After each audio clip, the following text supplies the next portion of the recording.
Horrifying, senseless, heartbreaking.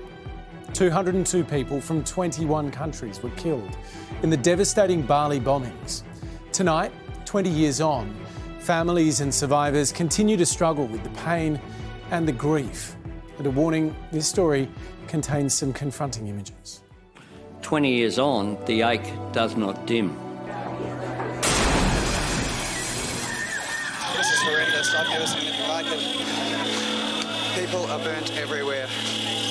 For most of us, what happened on that fateful night is beyond imagining. The sudden terrible light, followed by the sudden terrible darkness.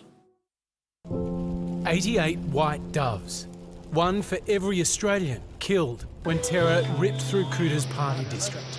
October 12th, 2002. We are all connected by what happened 20 years ago. It is woven into the fabric of our lives. 20 years of grief, 20 years of struggle to rebuild bodies and lives. Across Australia, crowds gathered to remember and to mourn. I am Ben's mum. Ben lived for 26 days.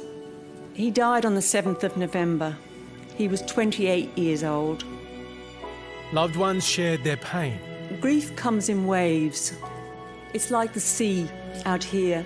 Sometimes the waves are huge and they knock you under, they knock you over. You get up and they take you down again. Survivors spoke of rebuilding broken lives. I was granted a second chance at life, and I make every minute count. I'm bigger than you. You cannot defeat me. This too shall pass. In Bali, they also mourned their loss. 38 Indonesians victim to the terror that night. They felt our great pain that night, and we felt theirs. The Bali bombings remains the single largest loss of Australian life due to an act of terror. Ben would be 48 now, and we wonder what he would look like. We will never know.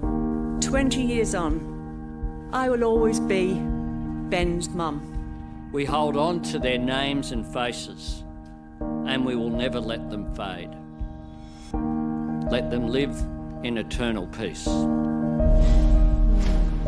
Well, Peter Hughes is a survivor of the Bali bombings and he attended today's memorial service in Kuta and he joins us now. Peter, why was it important for you to be there today? I think I had to go back and pay my respects. I think it's the least I could do. I survived the bombings 20 years ago and a lot of people didn't, and a lot of families lost their loved ones and had injured. It involved a lot of people and, I made 20 years and a lot of people didn't. So I just thought that was the right thing to do. Yeah, we just heard from a mother remembering her son who would have been 48 years old. Who were you thinking of today? I was thinking about my son. He was 21 and at the time and he was in Phuket and he was supposed to be with me. So I just reflect back on him. It's been a hard 20 years for him. To go through with his father being in that situation, and he's had to live through that very early on, and it affected him. So I was thinking about Lee a lot. Yeah. Peter, your interview after the bombing made you, I guess, one of the faces of the tragedy, and you said in that interview that you thought you were fine, but you've admitted since perhaps you thought you weren't going to make it. Yeah, I had a girl around me, her name was Chrissy, that was looking after me, that didn't leave my side, and I kept asking her, how do you think I'm going?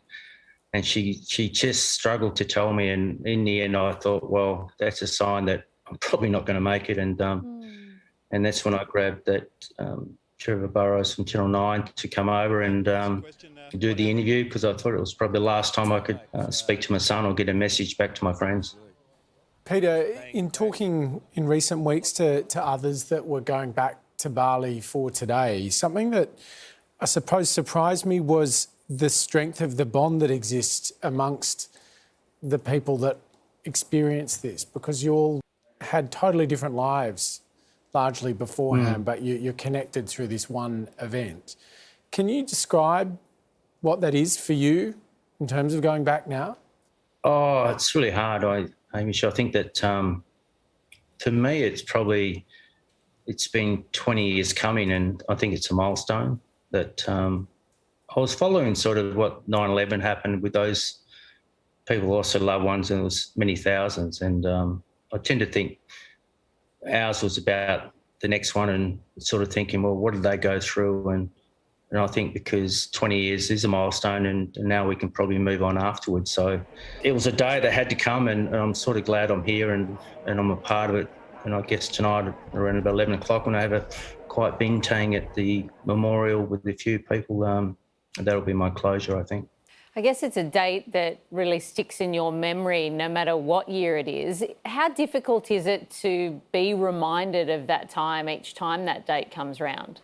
Very hard, because I think it was a part of history in Australia. You know, you had World War I and II, you had Vietnam, and then you had the Bali Bombings, and to be a part of that and to be sort of reminded about it as it comes to October 12th, yeah, it just sort of, you just want to take some deep breaths and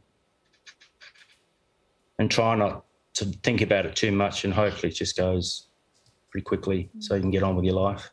Well, Peter, we appreciate you joining us now. I remember 20 years ago as a young journalist, you were one of the first people I spoke to when this atrocious event happened, and you were so incredibly generous with your time in the face of all the trauma that you were going through, as you are again now, Peter.